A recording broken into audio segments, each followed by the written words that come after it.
besoin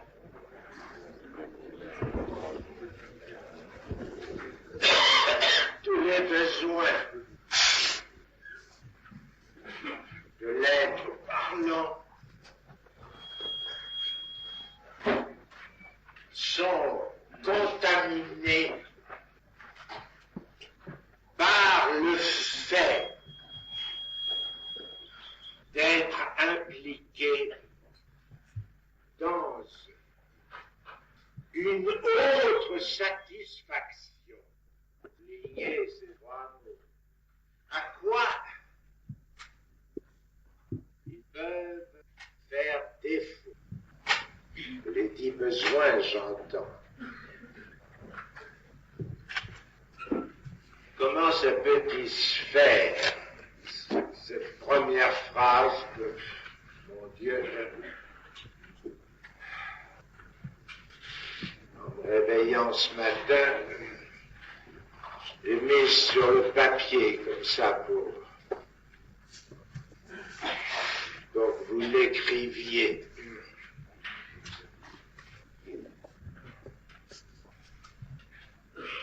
Cette première phrase emporte l'opposition des besoins, si tant est que ce terme dont le recours est commun, vous le savez, puisse si aisément se saisir. Puisqu'après tout, il ne se saisit qu'à faire défaut à ce que je viens d'avancer comme cette autre satisfaction. L'autre satisfaction,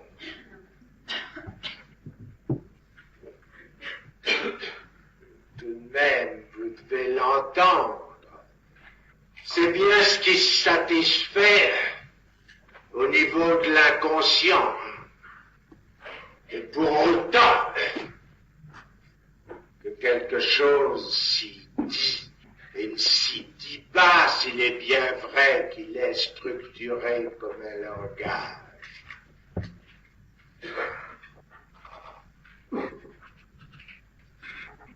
Je prends là,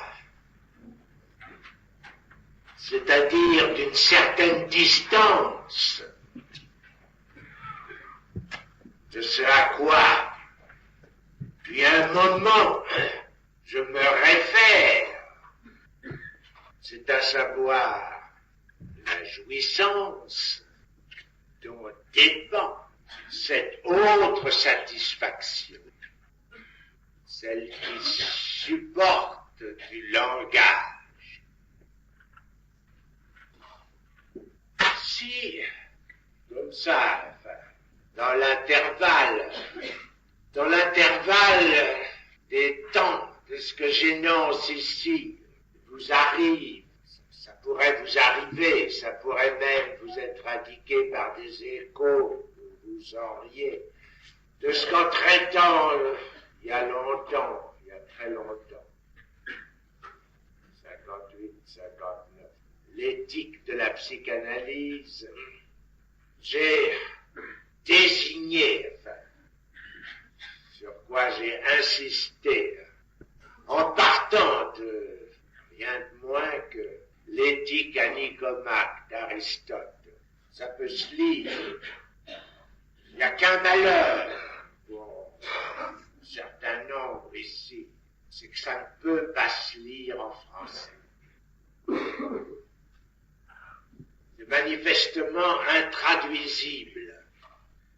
Il m'est arrivé de m'assurer, je ne le soupçonnais pas jusqu'à présent, en m'en faisant venir un exemplaire pendant que j'étais à la montagne, en m'en faisant venir un exemplaire qu'on a pu me trouver grâce à je ne sais quoi, qui arrive dans l'édition.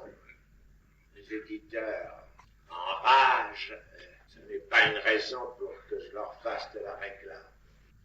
En parlant justement de ce qui m'enrage.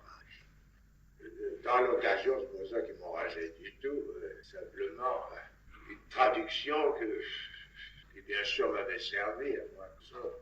pas croire que je lis comme ça aisément le grec, et alors la traduction, quand elle est en face, ça donne un petit support. Là.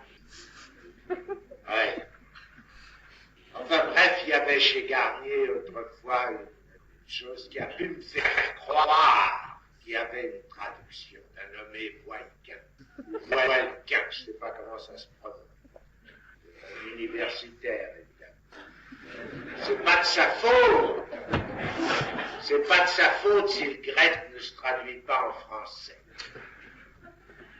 Quoi qu'il en soit, pour avoir eu cette traduction toute seule, depuis quelque temps, les choses s'étant condensées de façon telle que je ne donne plus chez Garnier, qui s'est en plus réuni à Flammarion, je ne donne plus chez Garnier, le texte français. Oui, alors quand vous lisez ça, vous n'en sortez pas. C'est à proprement parler inintelligible. Tout art et toute recherche, je ne sais pas, je commence. De même que toute action et toute délibération réfléchie, quel rapport, ces quatre trucs-là, tendent, semble-t-il, vers quelque bien. Aussi a-t-on eu parfois parfaitement raison de définir le bien, ce à quoi on tend en toutes circonstances. Toutefois, bien là-dessus, les cheveux sur la soupe, on n'a pas encore parlé, il paraît bien qu'il y a une différence entre les fins. Je défie quiconque, je rate ce texte, sans débrouiller, sans d'abondants commentaires et qui ne peuvent pas faire référence. Et je vous assure, très péniblement, toujours, au texte grec pour éclairer, masse épaisse. Donc pourtant, il est possible de penser que c'est simplement parce que c'est des notes mal prises. On a été, bien sûr, parce que il vient comme ça, avec le temps que Luciole, dans l'esprit des commentateurs, on vient à l'idée que s'ils sont forcés de se donner tant de peine, il y a peut-être à ça une raison. Et pas forcé du tout que Aristote ce soit impensable. J'y reviendrai. Moi, ce que j'avais écrit de la forme comme ça, de ce qui se trouvait écrit, de ce que j'avais dit de l'éthique, a paru plus qu'utilisable aux gens même qui, justement, à ce moment-là, s'occupaient de me faire, de me désigner à l'attention de l'international de psychanalyse, avec résultat que l'on sait. Et du même coup, enfin, ça aurait été très bien si de tout ça, il avait quand même flotté ces quelques réflexions sur ce que la psychanalyse comporte d'éthique. Ça aurait été en quelque sorte tout profit. Là, j'aurais fait moi tout. Et puis, l'éthique de la psychanalyse aurait surnagé. Voilà un exemple, il faut prendre les choses toujours au plus près, un exemple de ceci que le calcul ne suit pas, parce que moi j'ai empêché cette éthique de la psychanalyse de paraître, je suis refusé simplement, à partir de l'idée que, mon Dieu, les gens qui ne veulent pas de moi, je ne cherche pas à les convaincre. Il ne faut pas convaincre. Le propre de la psychanalyse, c'est de ne pas vaincre, convaincre.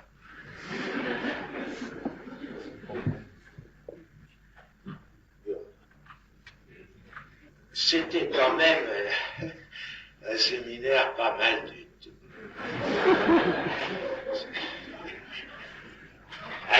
comprendre, et parce que la chose avait été déjà comme ça une fois écrite par les soins de quelqu'un qui ne participait pas du tout à ce calcul de tout à l'heure, qui lui avait fait ça comme ça, en jeu de l'argent de tout cœur,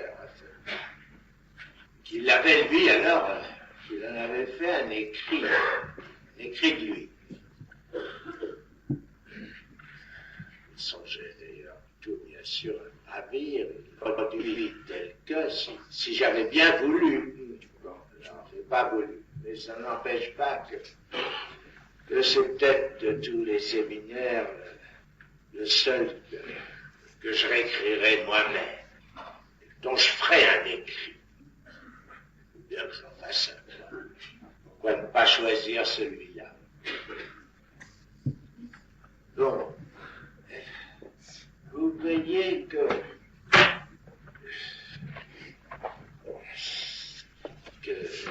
j'essaie ce qu'il faut faire, n'est-ce pas?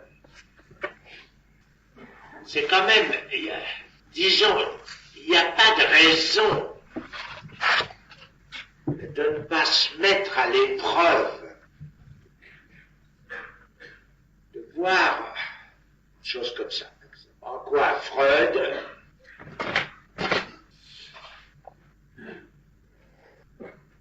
en posant certains termes comme il a pu faire, en pensant ce qu'il découvrait, comment ce terrain d'autres le voyaient avant lui. C'est ça que je dis, une preuve de plus, enfin une façon autre d'éprouver ce dont il s'agit.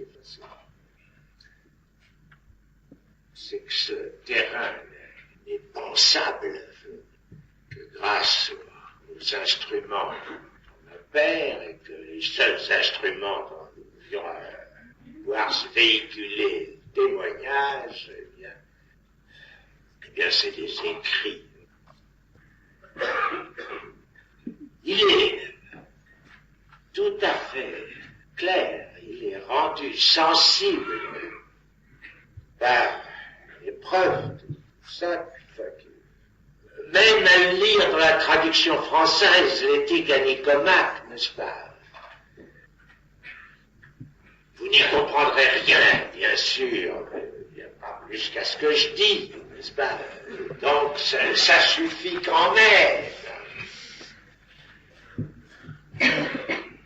Vous verrez qu'Aristote, c'est pas plus compréhensible que ce que je vous raconte, et que ça l'est même au moins parce qu'il remue plus de choses, et des choses qui ne sont plus lointaines. Mais il est clair que cette autre satisfaction dont je parlais à l'instant,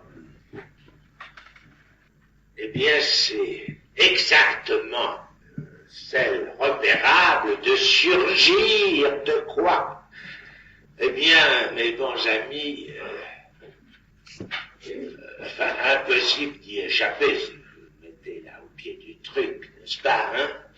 Des universaux, du bien, du vrai, du beau. Il y a ces trois significations, spécifications, donnent un aspect pathétique, n'est-ce pas, à l'approche qu'en font certains textes, comme ça, ceux qui relèvent d'une pensée autorisée. Je dis autorisée avec le sens, entre guillemets, que je donne à ce terme, enfin, légué avec un nom d'auteur. Certains textes qui nous viennent comme ça de ce que j'en regarde à deux fois, vous comprenez, à appeler une culture très ancienne, parce que Puisqu'il est clair que c'est pas que la culture. La culture, en tant que distincte de la société, ça n'existe pas. Enfin, n'est-ce pas? La culture, c'est justement ça d'ancien, n'est-ce pas, que nous n'avons plus sur le dos comme une vermine. Parce que nous ne savons pas qu'en faire, sinon nous en épouiller. Moi, je vous conseille de la garder, parce que ça chatouille, que ça réveille. Ça réveillera vos sentiments qui tendent plutôt à devenir un peu abrutis, sous l'influence des circonstances ambiantes, c'est-à-dire ce que les autres qui viendront après appelleront votre culture à vous.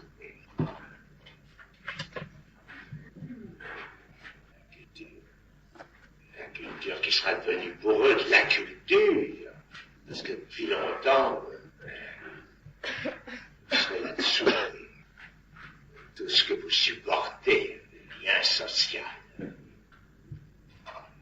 En fin de compte, il n'y a que ça. Ce lien social que je désigne du terme de discours.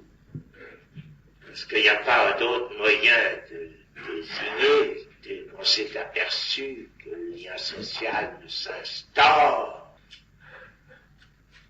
que de s'ancrer d'une certaine façon dont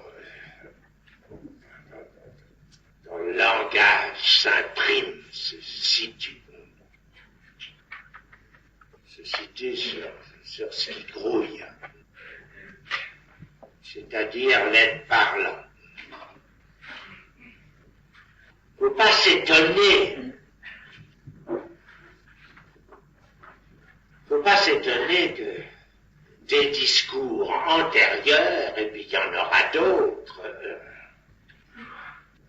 des discours antérieurs soient plus pensables pour nous, ou très difficilement. Bon. Je veux dire que, en fin de compte, de la même façon, que moi, le discours que j'essaie d'amener au jour, il ne vous est pas comme ça tout de suite accessible de l'entendre. D'où nous sommes, il n'est pas non plus très facile d'entendre le discours d'Aristote. Mais est-ce que c'est une raison pour qu'il ne soit pas pensable? Il est tout à fait clair qu'il l'est. C'est simplement quand nous imaginons, enfin, qu'Aristote veut dire quelque chose, que nous nous inquiétons, n'est-ce pas, de ce qui l'entoure, parce qu'après tout, ce qu'il entoure, ce qu'il prend dans son filet, dans son réseau, enfin, ce qu'il retire, ce qu'il manie, à quoi il a affaire, avec qui il se parle, qu'est-ce qu'il soutient, qu'est-ce qu'il supporte, qu'est-ce qu'il travaille, qu'est-ce qu'il poursuit. Mais évidemment, après tout, ce que je venais de vous lire tout à l'heure, avec la première ligne, vous entendez bien les mots, supposez bien que ça veut dire quelque chose comme ça. Quelque chose, vous ne savez pas quoi, tout art, toute recherche, toute action, tout ça. Qu'est-ce que ça veut dire, chacun de ces mots? C'est quand même parce que l'on l'a dit beaucoup à la suite, et que ça nous parvient imprimé après avoir été écrit comme ça pendant longtemps, qu'on suppose qu'il y a quelque chose qui fait une prise au milieu de tout ça. Et c'est bien à partir du moment où nous nous posons la question, la seule, où est-ce que ça les satisfaisait, des trucs comme ça, peu importe alors l'usage. C'est que ça se véhiculait, volume d'Aristote. Ça nous déroute quand même. Et très précisément en ceci. Où est-ce que ça les satisfaisait, les traduisit de cette façon? Où est-ce qu'il y aurait eu faute à une certaine jouissance? Autrement dit, pourquoi, texte comme ceci, pourquoi est-ce qu'il se tracassait comme ça? Vous avez bien entendu, faute, défaut, quelque chose qui ne va pas, quelque chose qui dérape, dans ce qui, justement, est visé, et puis ça commence comme ça, tout de suite, début, n'est-ce pas, le bien et le bonheur, du bien, du bénéfice.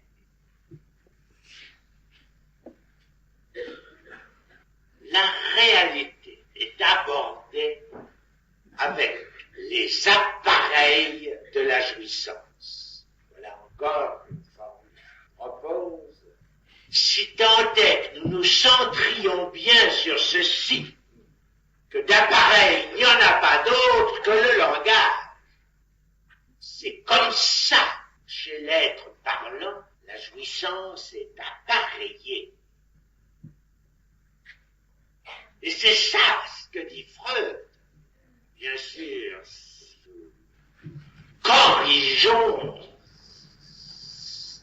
ce dénoncé, qui est celui où je vais en venir tout à l'heure, pour l'accrocher, n'est-ce pas? Savoir celui du principe du plaisir. Ce que ça veut dire, pourquoi il l'a dit comme ça? Il l'a dit comme ça parce qu'il y avait d'autres qui avaient parlé avant lui et que c'était la façon qui lui paraissait la plus audible. C'est très facile à repérer en fin de compte. Et cette conjonction en fait, d'Aristote avec Freud, ça aide à ce repérage. Si je pousse loin au point où maintenant ça peut se faire, si l'inconscient est bien ce que je dis structuré comme un langage, savoir qu'à partir de là, ce langage s'éclaire, sans doute, se poser comme appareil de la jouissance. Mais inversement, la jouissance aussi, enfin, peut-être qu'en elle-même aussi, elle montre qu'elle est en défaut. Que pour que ça soit comme ça, il faut quelque chose de son côté qui boite. Qu'est-ce que je vous ai dit? La réalité est abordée avec ça, avec les appareils de la jouissance. Eh oui, ça ne veut pas dire que la jouissance est antérieure à la réalité. C'est là aussi un point où Freud a prêté un malentendu. Quelque part, vous me trouverez dans ce qui est classé français dans les essais de psychanalyse. Je vous dis ça pour que vous vous repériez. Si je vous donne simplement l'indication bibliographique, vous ne saurez même pas où c'est. C'est dans les essais de psychanalyse. Il y a quelque chose qui ressemble à l'idée d'un développement, n'est-ce pas? Il y a un Lust-Ich avant un Real-Ich. C'est un glissement, c'est un retour à l'ornière. L'ornière que j'appelle le développement, n'est qu'une hypothèse de la maîtrise. Soi-disant que le bébé, enfin, rien à faire avec le réalisme, n'est-ce pas? Pauvre lardon, n'est-ce pas? Incapable de... la moindre idée, en fait, de ce que c'est que le réel, c'est réservé, n'est-ce pas, aux gens que nous connaissons, ces adultes, dont par ailleurs il est expressément dit qu'ils ne peuvent jamais arriver à se réveiller. C'est-à-dire que quand il arrive dans leur rêve quelque chose qui menacerait de passer au réel, ça les affole tellement aussitôt qu'ils se réveillent. C'est-à-dire qu'ils continuent à rêver. Il suffit de lire, hein. Il suffit d'y être un peu, il suffit de les voir vivre. Il suffit de les avoir en psychanalyse.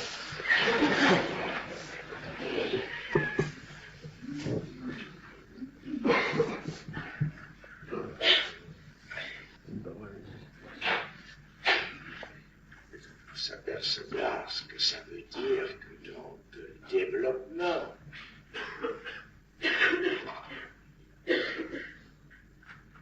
Oui.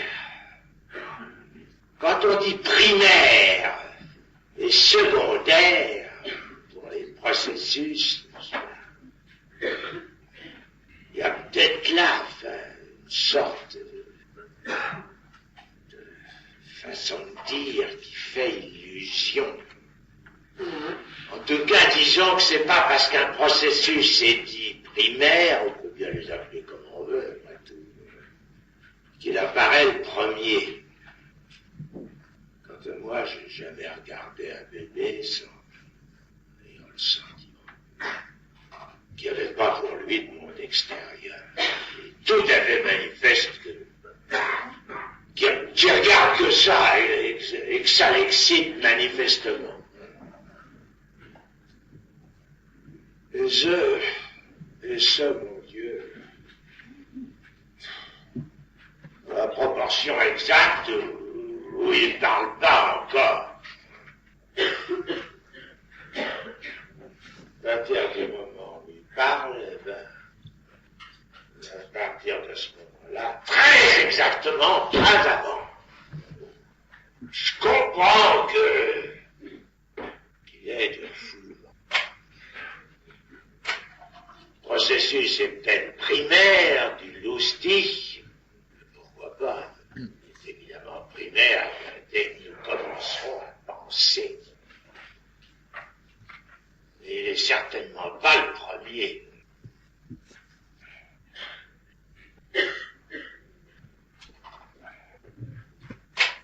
Cette idée du développement, n'est-ce pas, qui se confond avec quoi? Avec le développement de la maîtrise.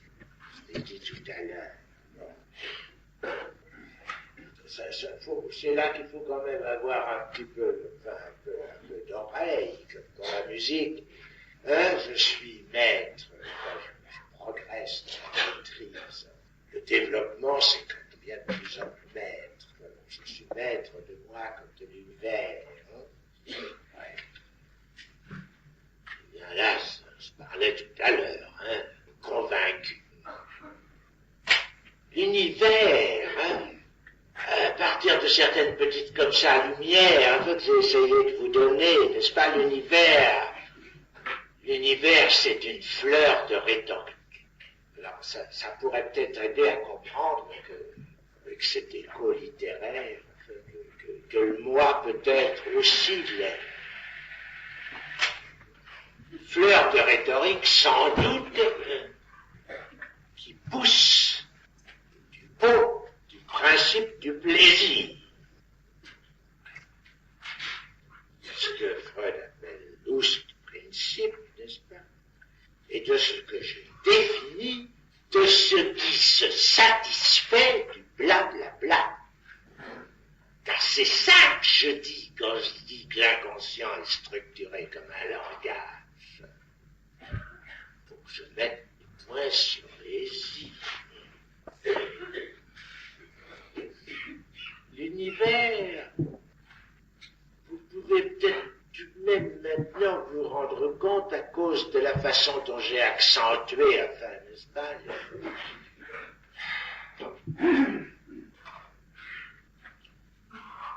l'usage de certains mots, leur application différente dans les deux sexes, c'est parce que j'ai accentué du tout et du pas tout.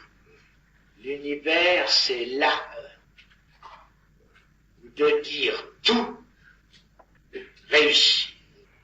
Est-ce que je vais me mettre à faire là du William James, hein? Réussi à quoi? La réponse, grâce au point où, avec le temps, j'ai fini par vous en faire arriver, enfin, j'espère, réussi à faire rater le rapport sexuel de la façon mâle.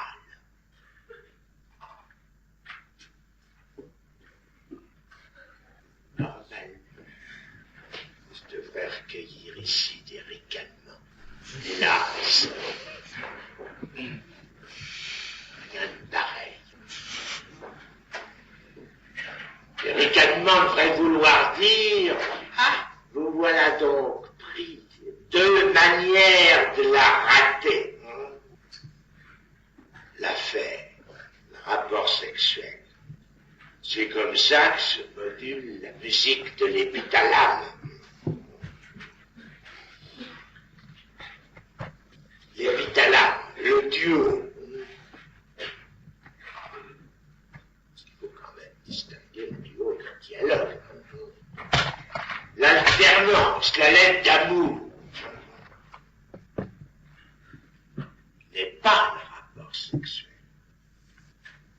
Il tourne autour du fait qu'il n'y a pas de rapport sexuel.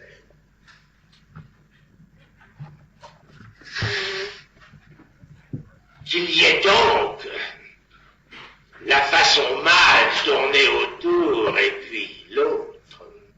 Je ne désigne pas autrement, hein, parce que c'est ça que cette année je suis en train d'élaborer.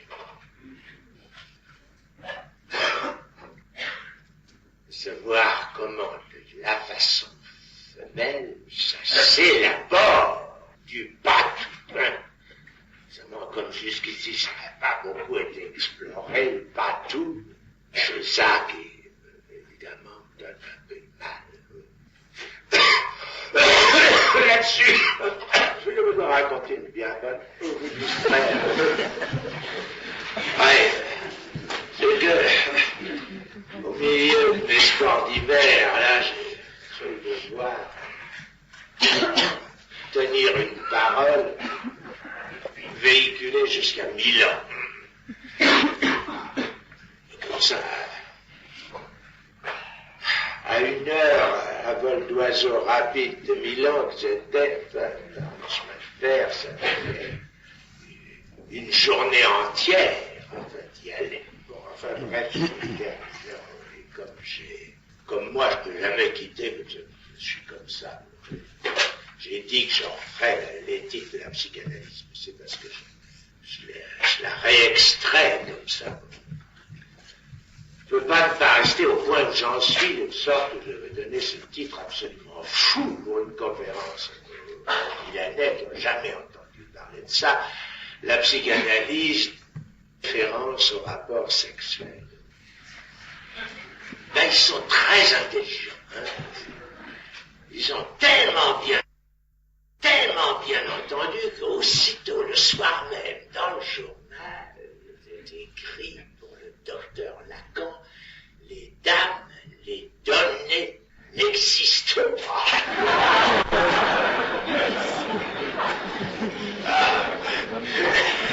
Ben, c'est vrai que...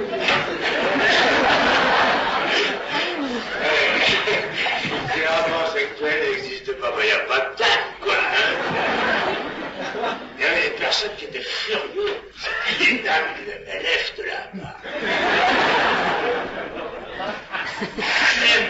fallu que je leur explique, et j'ai pris soin de leur expliquer, enfin, il y en avait en tout cas une proche, à savoir qu'il soit en faute.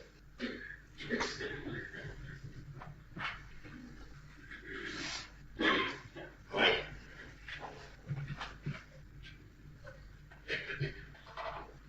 Oui. C'est bien pour ça aussi que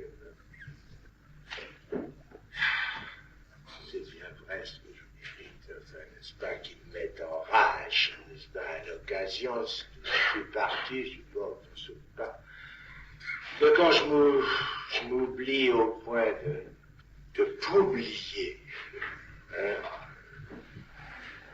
c'est-à-dire d'oublier, hein, il y a du tout là-dedans, hein, eh ben, je mérite d'écouper. D'écouper que ce soit de moi qu'on parle, et pas du tout de mon livre. Exactement comme ça se passait, enfin, c'est partout pareil, hein, à Milan, hein. Pas tout à fait de moi qu'on parlait, quand on disait que pour moi les dames n'existent pas, mais c'était certainement pas de ce que je venais de dire. Bon. Alors, revenons-en à notre Aristote, après cet éclaircissement que nous avons fait. Hein.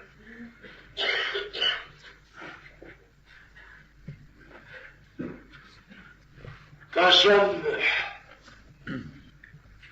de jouissance, hein. Cette jouissance, c'est-à-dire ce qui vient à celui qui parle, et pas pour rien, c'est parce que déjà, enfin, parce que c'est un petit prématuré, il a quelque chose à faire avec ce fameux rapport sexuel dont il n'aura que trop l'occasion de s'apercevoir qu'il n'existe pas.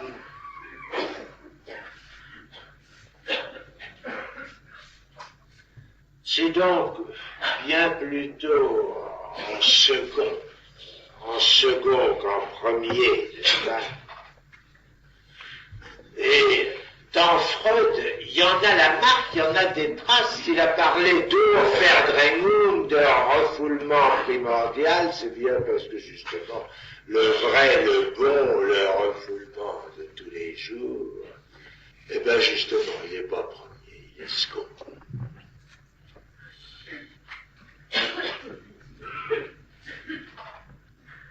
On la foule,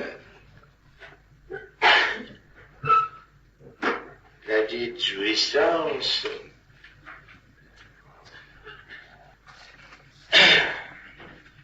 parce qu'il ne convient pas qu'elle soit dite, et ceci pour la raison, justement, que le dire n'en peut être que ceci, comme jouissance, elle ne convient pas. Ce que j'ai déjà avancé tout à l'heure par ce biais n'est pas celle qu'il faut, qu'elle est celle qu'il ne faut pas. Le refoulement ne se produit qu'à attester dans tous les dits, dans le moindre des dits, ce qu'il y a d'impliqué de se dire que je viens d'énoncer, que la jouissance ne convient pas, non décède,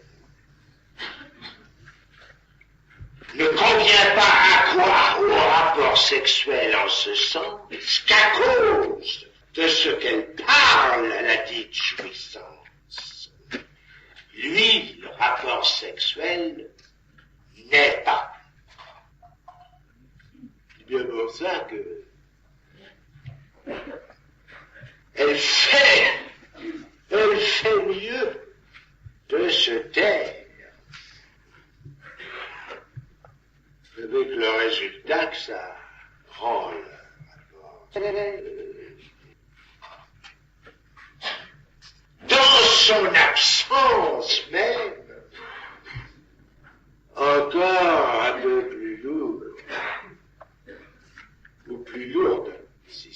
l'absence qu'il s'agit.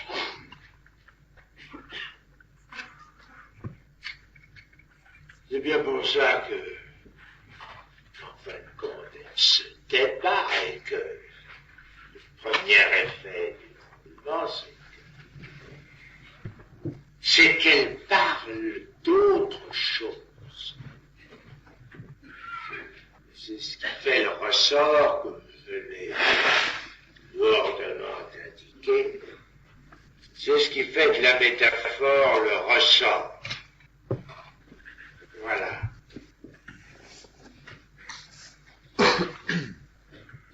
Vous voyez le rapport de tout ça avec l'utilité. C'est utilitaire.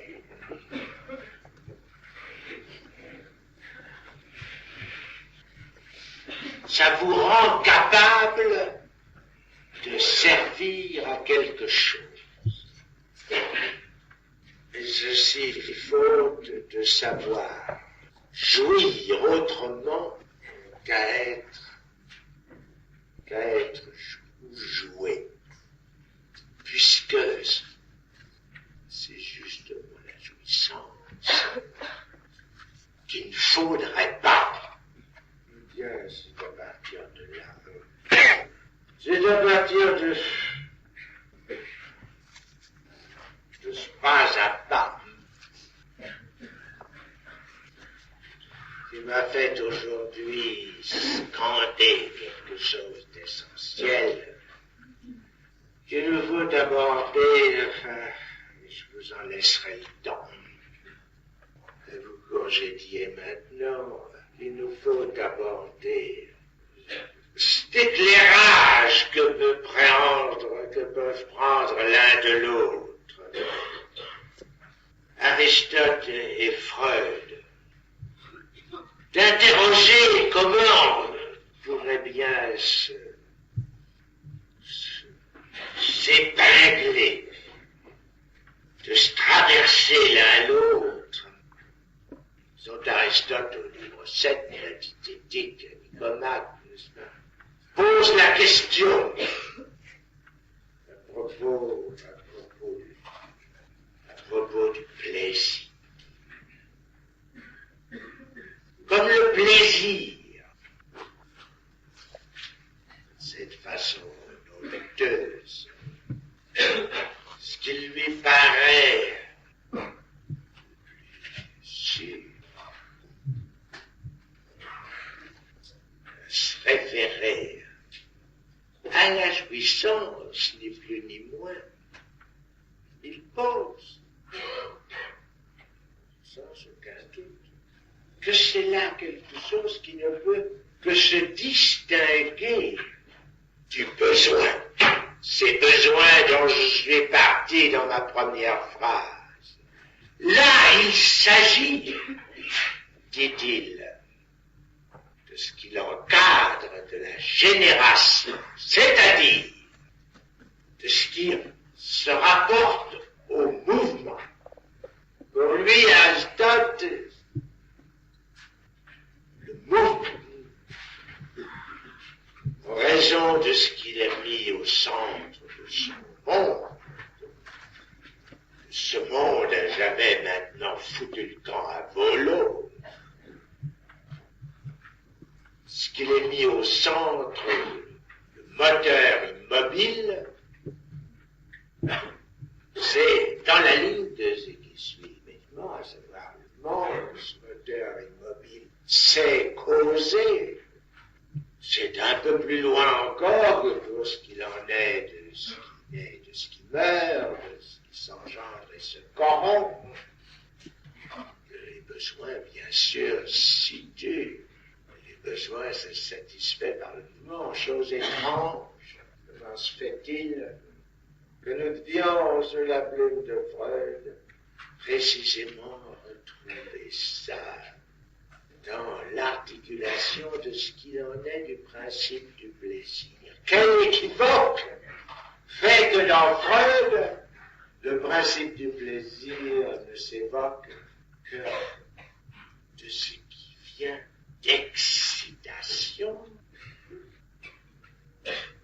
et de ce que cette excitation provoque de mouvement pour s'y dérober. Quelle chose étrange que ce soit là, ce qui vient de Freud, traduit par principe du plaisir, quand dans Aristote, assurément, il y a là quelque chose qui peut être considéré comme une atténuation de peine, mais sûrement pas comme un plaisir. Si Aristote vient à épingler quelque part ce qu'il est, du plaisir, ce ne saurait être que dans ce qu'il appelle, et qu'on ne peut traduire en français que comme une activité, ce qu'il appelle énergie. Et dans l'occasion, encore, y en a-t-il que de choisi qu'il peut promouvoir à cette fonction d'éclairer ce qu'il en est du plaisir. Chose très étrange. Chose très étrange. Les exemples qu'il en donne, et bien sûr, sans cohérence, ce sont le voir. C'est là pour lui où réside le plaisir suprême, et en même temps celui qu'il distingue du niveau où il plaçait la génésis, la génération quelque chose, celle qui repousse cœur, le centre du pur plaisir. Nulle peine n'a besoin de précéder le fait que nous voyons pour que voir soit un plaisir. C'est amusant que, mis sur ce pied, mis sur cette voie, poser comme ça la question, il lui faille, c'était toujours une recette, mettre en avant quoi? Ce que le français ne peut traduire autrement, faute de mots qui soient équivoques, que odorer. Ici, Aristote met sur le même plan l'olfaction, ce qui est étrange, l'olfaction que la vision.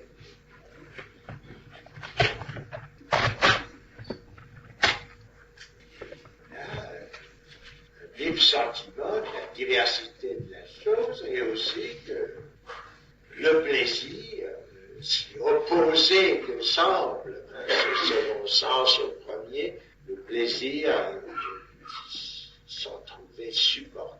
Il y ajoute, troisièmement, l'entendre.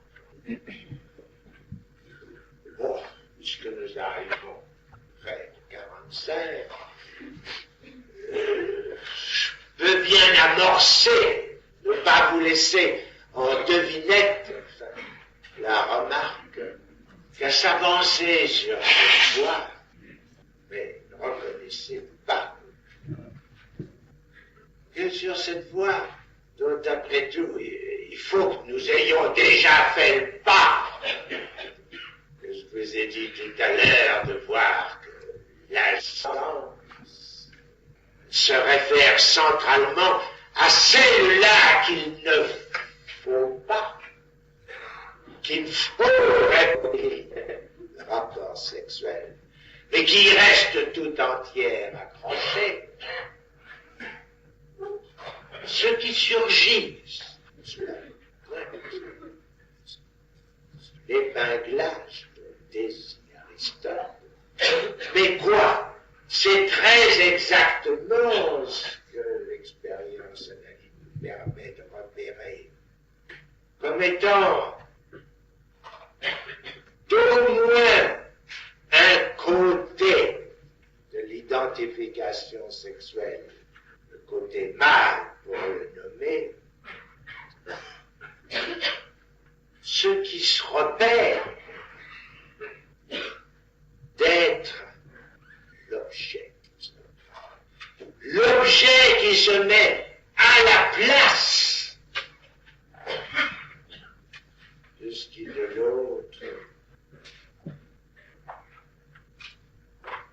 saurait être aperçu. C'est pour autant que l'objet petit a joue quelque part, et d'un départ, d'un seul, du mal, le rôle de ce qui vient à la place du partenaire manquant. Que se constitue et quoi dont nous avons l'usage de le voir surgir aussi à la place du réel, à savoir le fantasme. Et je suis presque grave d'en avoir de cette façon. Dit assez ce qui veut dire toujours trop dire, puisque si l'on ne voit pas la différence radicale de ce qui se produit de l'autre côté, à savoir, à partir, je ne peux pas dire la femme, puisque justement ce que la prochaine fois, j'essaierai d'énoncer de façon qui se tienne et soit assez complète pour que vous puissiez vous en supporter le temps que durera ensuite la reprise, c'est-à-dire mi-mois, que du côté de la femme est marqué cela de ce trait oblique dont je désigne chaque fois que j'en ai l'occasion ce qui doit